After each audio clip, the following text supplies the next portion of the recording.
The Seven Dials Mystery, Chapter 13. Bundle arrived at 14 Hunstanton Street at around 6 p.m. She knew that the Seven Dials Club would be quiet at this time. Her goal was simple. She wanted to find a former servant named Alfred. She was sure that once she found him, everything else would be easy. Bundle had a very direct and bossy way of dealing with servants. It usually worked, and she saw no reason for it to fail now. The only thing she wasn't sure about was how many people were inside the club. She wanted to be seen by as few people as possible. While she was trying to figure out the best way to enter, the problem was solved for her easily. The door of number 14 opened, and Alfred himself came outside. "Good afternoon, Alfred," Bundle said nicely. Alfred jumped in surprise. "Oh, good afternoon, your ladyship. I didn't recognize you for a moment."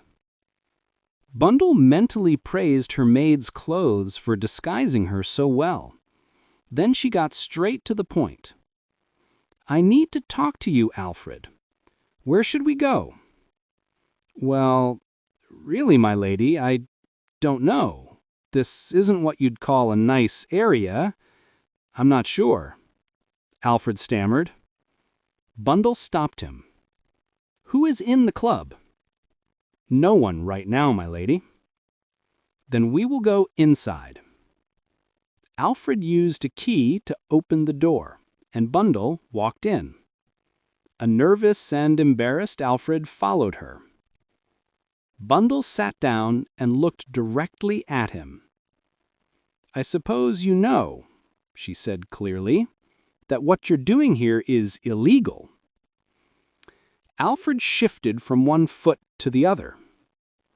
"It's true we've been raided by the police twice," he admitted, "but nothing illegal was found because Mr. Mozgorovsky's plans were so clever." "I'm not just talking about gambling," Bundle said. "There's more to it than that, probably more than you know. I'm going to ask you a simple question, Alfred, and I want you to tell me the truth. How much were you paid to leave your job at Chimneys?" Alfred looked around the room, swallowed a few times, and then gave in to Bundle's strong will. "It happened like this, my lady. Mr. Mozgorovsky came with a group to visit Chimneys on a day it was open to the public. Mr. Treadwell was sick. He had an ingrown toenail, actually. So it was my job to show the people around. At the end, Mr. Mozgorovsky stayed behind. After giving me a good tip, he started talking to me." "Yes?" Bundle said to encourage him to continue. "And so, to make a long story short, he offered me £100 on the spot to leave my job and manage this club. He said he wanted someone who knew how to work for important families to give the place a good feeling. And, well, it seemed like a bad idea to say no, especially since I make 3 times the money here than I did as a footman." £100, Bundle said. "That's a lot of money, Alfred. Did they say anything about who would take your place at Chimneys?" "I hesitated a bit, my lady, about leaving so quickly. I told him it wasn't the usual thing to do and could be difficult. But Mr. Mozgorovsky said he knew a young man who had worked for good families and was ready to start right away. So I told Mr. Treadwell his name, and everything was taken care of nicely." Bundle nodded. Her guesses had been right, and the way they did things was just as she had imagined. She asked another question. "Who is Mr. Mozgorovsky?" "He's the man who runs this club. He's Russian. A very smart man, too." Bundle stopped asking for information for a moment and moved on to a different topic. £100 is a very large amount of money." "Larger than I've ever had," Alfred said honestly. Did you ever think something was wrong? Wrong, my lady? Yes. I'm not talking about the gambling. I mean something much more serious. You don't want to be sent to prison, do you, Alfred? Oh, Lord! My lady, you don't really mean that, Alfred gasped. I was at Scotland Yard, the police headquarters, just 2 days ago. I learned some very strange things. I want you to help me, Alfred. And if things go wrong, I'll put in a good word for you. Anything I can do, I'll be happy to, my lady. I mean, I would help you no matter what. First, I want to see the whole club from top to bottom. With a confused and scared Alfred, she looked everywhere very carefully. She didn't find anything interesting until they reached the gambling room. There, she saw a small, hidden door in the corner that was locked. Alfred quickly explained, "That's a getaway door, my lady. There's a room and a staircase that leads to the next street. That's how people escape when the police raid the club." "But don't the police know about it?" "It's a clever door, you see, my lady. It just looks like a cupboard." Bundle felt a thrill of excitement. "I have to get in there," she said. Alfred shook his head. "You can't, my lady. Mr. Mozgorovsky has the key." "Well," Bundle said, "there are other keys." She saw that the lock was a simple one and that a key from another door would probably open it. Alfred, looking worried, was sent to get some keys. The fourth key Bundle tried worked. She turned it, opened the door, and went inside. She was in a small, plain room. A long table was in the middle with chairs around it. There was no other furniture. 2 cupboards were built into the walls next to the fireplace. Alfred pointed to the one closest to them with his head. "That's it," Alfred explained. Bundle tried to open the cupboard door, but it was locked. She immediately saw that this lock was different and much harder to open. It was a special kind that only its own key could unlock. "It's very clever," Alfred explained. "When you open it, it looks normal, with shelves and some books on them. Nobody would ever suspect. But if you touch the right spot, the whole thing swings open." Bundle turned around and looked carefully at the room. She noticed that the door they came through was covered with a special cloth, making it completely soundproof. Then she looked at the chairs. There were 7 of them, 3 on each side of the table, and one more important-looking chair at the head. Bundle's eyes lit up. She had found what she was searching for. She was sure this was the meeting place of a secret group. The room was planned perfectly. It looked so harmless. You could get to it from the gambling room or through the secret entrance. Any security or secrets could be easily explained by the gambling happening next door. As she thought about this, she ran her finger across the fireplace mantel. Alfred saw this and misunderstood.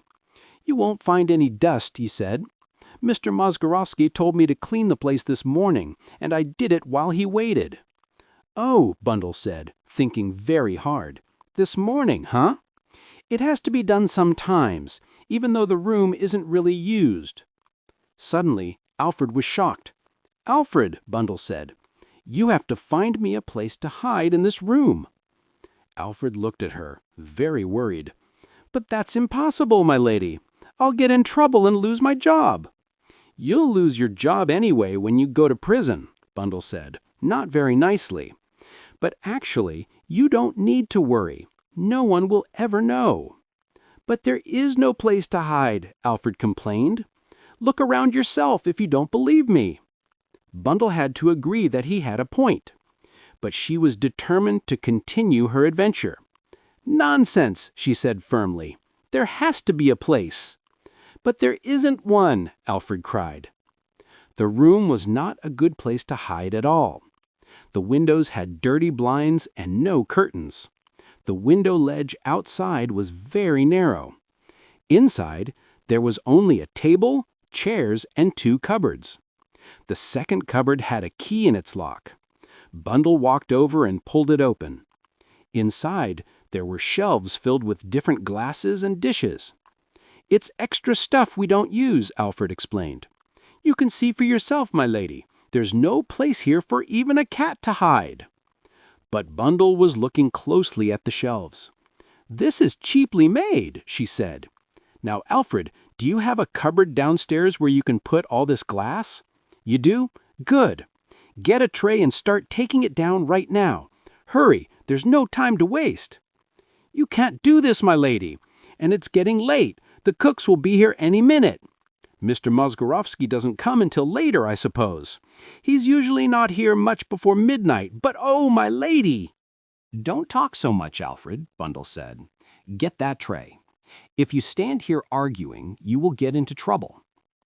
Alfred started to wring his hands in worry, but then left. Soon he came back with a tray. He had realized that arguing was no use, so he worked with a surprising amount of nervous energy. As Bundle had seen, the shelves could be easily removed. She took them down, placed them against the wall, and then stepped inside the cupboard. She said. "It's pretty narrow. It's going to be a tight fit." "Close the door on me carefully, Alfred." "That's right. Yes, it works. Now, I need a gimlet." "A gimlet, my lady?" "That's what I said." "I don't know." "Nonsense. You must have a gimlet. Maybe you have an auger, too. If you don't have what I need, you'll have to go out and buy it, so you'd better try hard to find the right tool." Alfred left and came back with a good collection of tools. Bundle grabbed the one she wanted and quickly and skillfully drilled a small hole at the level of her right eye. She did this from the outside so it would be less noticeable. She also didn't want to make it too big so it wouldn't attract attention. "There, that's good enough," Bundle said at last. "Oh, but my lady, Alfred started to protest. "Yes? But they'll find you if they open the door." "They won't open the door," Bundle said, "because you are going to lock it and take the key with you." "And what if Mr. Mozgorovsky asks for the key?" "Tell him it's lost," Bundle said quickly. "Nobody is going to worry about this cupboard. It's only there to look like the other one. Go on, Alfred. Someone might come at any time. Lock me in, take the key, and come let me out when everyone is gone." "You'll get sick, my lady. You'll faint." "I never faint, but you might as well get me a drink. I will definitely need it. Then lock the door to this room again, don't forget, and take the other keys back to their correct doors. And Alfred, don't be a coward. Remember, if anything goes wrong, I will help you." "And that's that," Bundle said to herself after Alfred had served the drink and finally left. She wasn't worried that Alfred would be too scared and give her away. She knew he cared too much about saving himself for that. His training as a servant helped him hide his fear. Only one thing worried Bundle. Her idea about why the room was cleaned that morning might be wrong. If so, she sighed in the small cupboard, the thought of spending many hours there for nothing was not a happy one.